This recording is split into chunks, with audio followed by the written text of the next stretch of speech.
So I watched that movie Back to Aston. This is a streaming Netflix movie. Now, when it comes to Netflix movies, 9 out of 10 times they're crap in my opinion. A lot of them just feel super generic, forgettable, or just really bad. Like you do find some hidden gems with Netflix movies. They've made some good movies and some great movies too, but 9 out of 10 times most of them tend to be crap. And this is to me another crappy Netflix movie. The positives is that Jamie Lee Foxx, Cameron Diaz, they're both likable enough in the movie. They're decent enough. Even though I find the characters to be pretty forgettable, they give decent enough performances, and they're both likable enough in this movie. Like the characters are fine.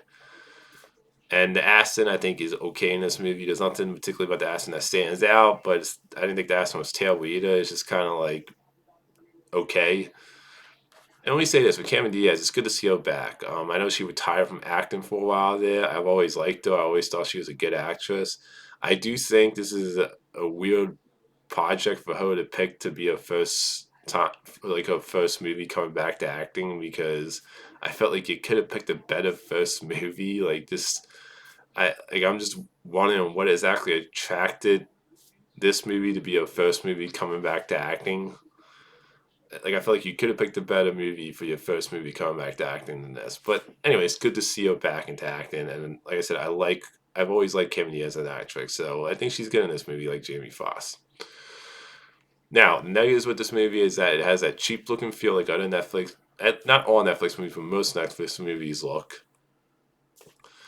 And the characters are just very forgettable. Like, yeah, Cameron Diaz and Jamie Foxx are likable enough in this movie, but I didn't really give a crap about the characters. Like, they were just very forgettable characters. The plot is super generic. It's very predictable, the plot.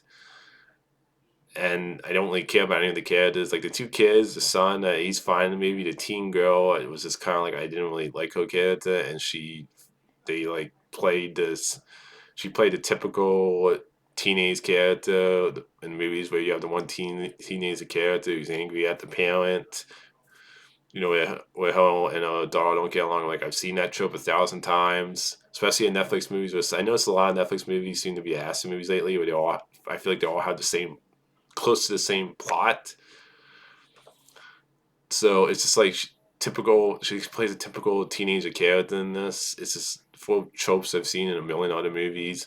Even the whole story of them like having to get out of the agency, Cameron Diaz and Jamie Foxx's character, and like go off grid to have a normal life. So because she's pregnant and they go off grid to have a normal life so they can raise their kids and they have to hide the secret from their kids, and kids are noticing something weird about the parents. It's a plot point you've seen in so many movies done away before, and this is also one of those movies I found myself tuning out at times where I was like, this was a movie that I kind of struggled to get through. I was like, Jesus Christ, it's so freaking generic. I even found it even at times, it's kind of, like I said, I found myself tuning out at times because the characters are so, like, forgettable.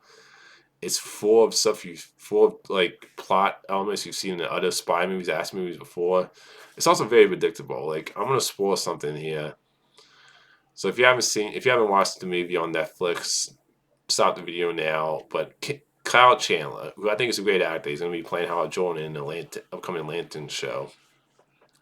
He's in like two scenes at the beginning, and then he pops up towards the end in the third act of the movie, because the whole twist in the movie is that it's revealed that he's a big bad, that he lost his job at the beginning because of Cameron Diaz and Jamie Foxx's character when they go off grid, and he's gonna be able to be the big bad guy. With some just like, oh wow, I haven't seen that done in spy movies or action movies before. Where it's like, oh, the boss that these two agents work for, what agent works for, turns out to be the big bad guy at the end, and he like faked this person faked their death early in the movie when it looks like they died. I'm like, I've seen that done before in so many movies, and it's like I said, this movie does nothing new.